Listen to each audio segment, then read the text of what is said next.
from Korea, Yongsoo. My organization is Korean Women's Alliance. What is feminist to me? Femininity, feminist is makes me free, feel free from my husband, and also social environment, especially in our country, has very strong conservative culture. So, feminist makes me independent identity and improve myself to have self-estimate. And so, feminism is my strong power. Despite the tenacious grip of interlocking structures, such as male privilege, sexism, imperialism, state-supported capitalism, and repressive militarism, a mass-based women movement has grown and sprouted in South Korea. The feminist movement of South Korea, unlike U.S. feminism, which had its beginnings in white middle-class women, actually started in the factory floors. Korean women's movement began within the Minjwang, or mass people's movement, with the struggle for Yosong Haebang, or women's liberation. The women's movement was strongly oriented to women of the urban and rural poor, for within the movement, women were seen as the oppressed of the oppressed, the court of the Minjung. Korean women movement, unlike the U.S. feminism, began understanding the intersectionality of gender and class oppression. It was Korea's history as a colony of Japan and then later globalization in which women began to organize under. So this story is a personal story. My grandma was born in 1932, and she lived in a time where South Korea was under Japan's colonization. My grandma was telling me that South Korea was not the only thing that was exploited, but women during that time suffered a lot too. Korea is a patriarchal society, and because they follow the traditional ways of Confucianism, women are subordinate to all men. My grandma was telling me that during her time, a lot of the young girls of her age were just sex objects. During Japan's colonization, there were advertisements looking for cooks and nurses, but in reality, they were pulling in young women from 12 to 16 to be comfort women for Japanese men. My grandma was telling me that one of her friends, who was only 13, went in hoping to be a nurse and to help people, but she got raped so many times by Japanese men that she suffered from internal bleeding. And for the women who weren't comfort women, they were working in factories or on fields with horrible wages and horrible conditions. That's the difference between Korean feminism and U.S. feminism. Korean feminism started with low working class women in factories and fields, while the U.S. feminism started with middle class women who had a good background and upbringing. When I was 16 years old, police tried to rape me, so I punched them in the ear. But then they beat me so hard that I passed out. When I woke up, I was in Japan. They made me serve as a Chongshinde prostitute for 6 years. After I was kidnapped and sent to Japan, I never saw my family again. After Japan left, our own government sold us to General Park Chung-hee, and he developed a sex industry in which we have to serve free Japanese businessmen as well as U.S. GI Joes during the Vietnamese War. In order for our nation to grow, women were called to sacrifice ourselves for the sake of the nation. Get the whole package? Sex toys included air travel, hotel, and transportation. Now it is Korean men we serve. During and after imperialism, women were the victims of the sex industry. Korea ranks as the third highest in sexual harassment. To understand this, we must understand Korean social structure. Its patriarchal system and tradition of Confucianism, women are subordinate to all men, father, brother, and son, under Confucianism. It is a woman's job to remain pure and chaste. If rape, blame is placed on the victim.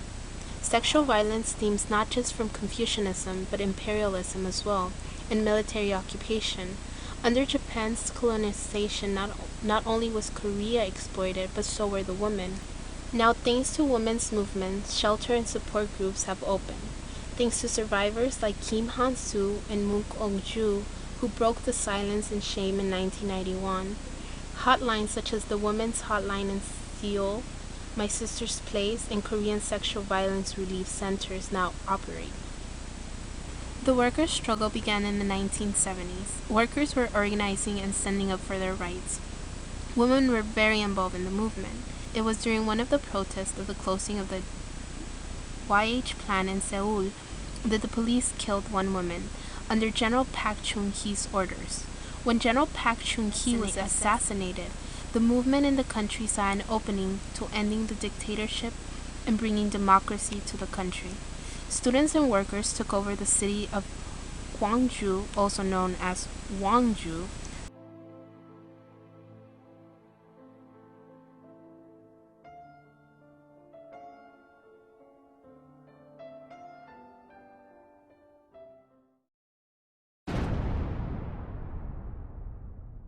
On October 26, 1979, South Korean dictator Park Chung-hee was assassinated by Kim Jae-gyu, head of Korean CIA.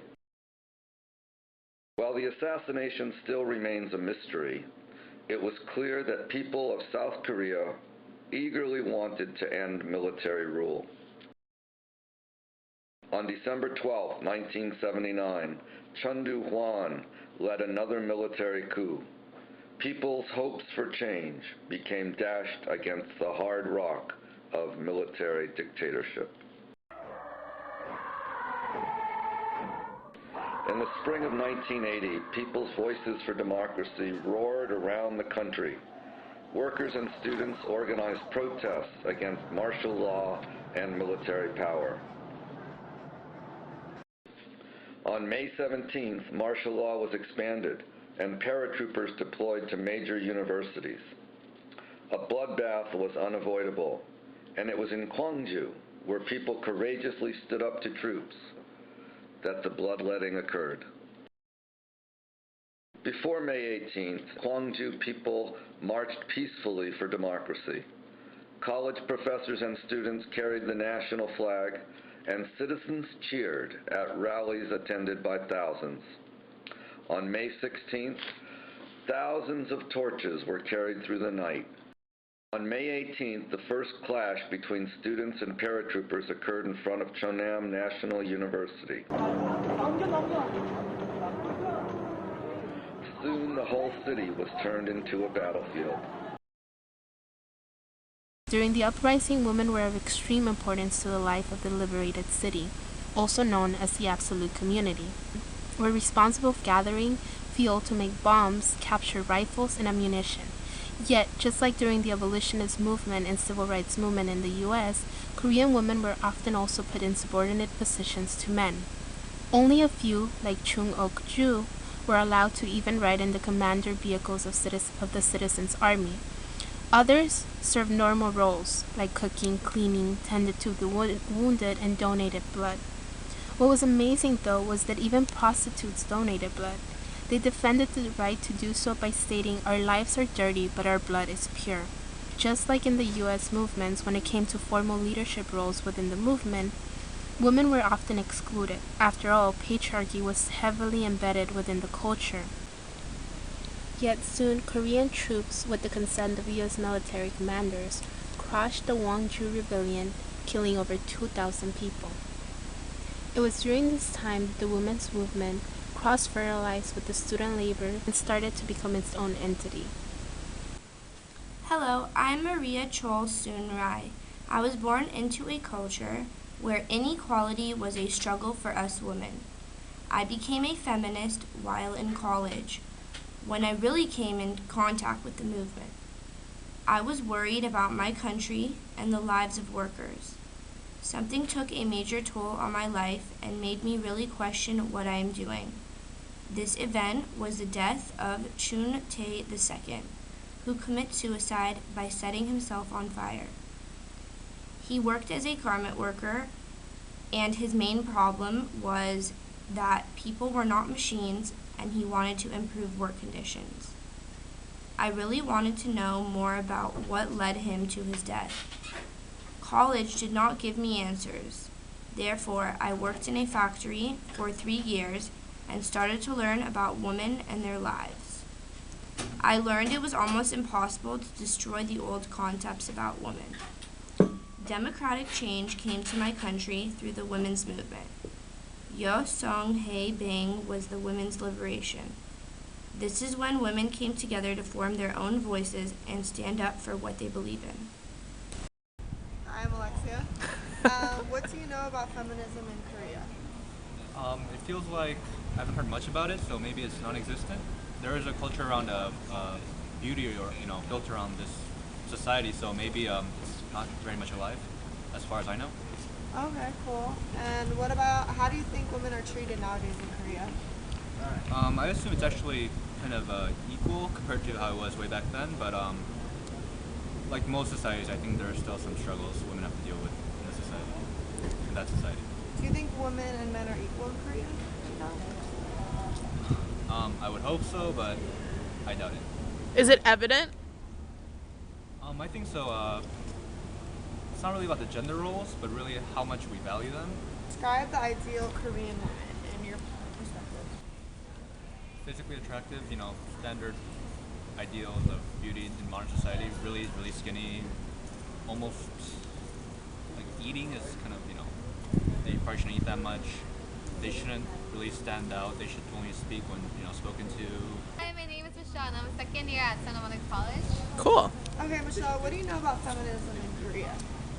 Feminism in Korea, I think there's a lot of standards that the society set on women, but then compared to like the history a long time ago, it's been improving to be more equal with men. So yeah, I'm not that familiar. It's okay, whatever you know is fine. How do you think women are treated nowadays in Korea? I think there's a lot of expectations that women have to meet, like towards beauty area, because of the Korean pop culture. Girls have to be like stick skinny and then like pretty, and then that's a lot of girls by the time they reach middle or high school, they have their double eyelids done, and they like fix their nose, and yeah, so it's kind of corrupted in a way. Okay, cool. And do you think men and women are equal right now in Korea? As I mentioned before, I think the equality amongst men and women has been getting better because there's a lot more CEOs in like women in doing their business, and then they're very strong in beauty products as well. So in fashion and beauty industry, women are more dominant than men. And how could you describe the ideal Korean woman? I think ideal Korean women, nowadays there's no natural beauty. Everyone, as I mentioned, does plastic surgery. We have to have like clear skin, pale white skin, and also have like beautiful, or else there's a lot of like discrimination against like chubbier, or the people with darker skin or without like double eyelids. So I don't know. I think it'll be really hard to fit in that society, but yeah, that's what's going on as far as I know. I grew up in America, so I visit Korea periodically. I think, from what I understand, it's a very traditional culture. I mean, like, if you would think about like America, maybe in like before, like, let's say World War II, like that back then, women had very traditional roles, expected to, for example, expected to cook, expected to clean, take care of children. And it's much the same in Korea. Only right now there are a lot more like women doing like career roles and just foregoing the family process altogether. But if they do get married in their family, then they kind of have the expected role to do those things while the men work. How they're treated nowadays? I mean, I think there's a lot of emphasis on physical appearance in Korea in general. For men and for women, more so than you would imagine. For like in America, for example, like in Korea, like for example in America, like people can walk around in basketball shorts, not that big of a deal. But in Korea, like everybody kind of dresses really nicely, just simply to go out. And for example, like in Korea, a woman would be kind of expected to be at a certain like To uphold, yeah. Do you think men and women are equal in Korea? I mean, I think as equal as they are in America, it's pretty much the same. I mean, I think if you perceive them to be unequal in America, I mean, it's about the same. There's not like severe inequality as there is in like, say, a more third world country. How would you describe your household? Would you say your dad is equal to your mom? Or, I mean, vice versa? I think in my household, um, they're equal, but I think my mom, she defers to my dad most of the time. Not all the time. I mean, like, yeah, not all the time, but sometimes she'll choose to defer. Hi, my name is Margaret Cho. I'm a modern Korean feminist, and I was born in San Francisco in 1968. I'm best known for my stand-up in which I critique social and political problems. I advocate many LGBT issues, and I'm open about my bisexuality and obsession with gay men. Haha. I have been to many humanitarian events and support different causes that would not be openly accepted in Korea today. I believe in equality and am far from what is perceived as the norm in my society. My skin is not flawless. 15 to 20% of my body is covered in tattoos. I haven't had a double eyelid surgery that most Korean women have had today. I'm not stick thin. South Korea has a population of more than 24,000 inhabitants. Including its suburbs, it is one of the most populous cities in the world. Technology is everywhere. The rate of internet access is among the highest in the world. The press is free. It is a country in which all respects is comparable with European standards. While much of the population is Christian, there are many followers of Buddhism, and the whole society remains steeped in Confucian values and beliefs that influence even today's social model, respect for ancestors and patriarchy, a model in which women sometimes have trouble finding their place. Korea is a society where children's education is equal for boys and girls, but after marriage and the arrival of children in the family, a woman's career often ends right there. In traditional modern Korea society, women's roles are confined to the home. From a young age, women are taught the virtues of subordination and endurance to prepare for their future roles as wife and mother. Women in general are not allowed to participate in society as men do, and their roles are limited to the household matters. Although Korean women today are actively engaged in a wide variety of fields, including education, medicine, engineering, scholarships, the arts, law, literature, and sports, they were also subject to pink-collar jobs. Women are thus making significant contributions to society. Just like in the U.S., women of Korea to second shift. They must work outside the home and come back to fulfill their roles as housewives. Women's studies have yet to be a major field of interest to the Korean public. Even today, a little over 20 years after the introduction of women's studies in South Korea, there are still many who do not know exactly what women's studies is. Like any unfamiliar concept, women's studies has become only vaguely known through extreme radical feminism. A substantial number see women's studies as more of an excuse for a minority of women to wage a battle against men than as a serious academic discipline. Going beyond just the problem of gender discrimination, there are also those who hold the opinion that examining the specific problems pertaining to women.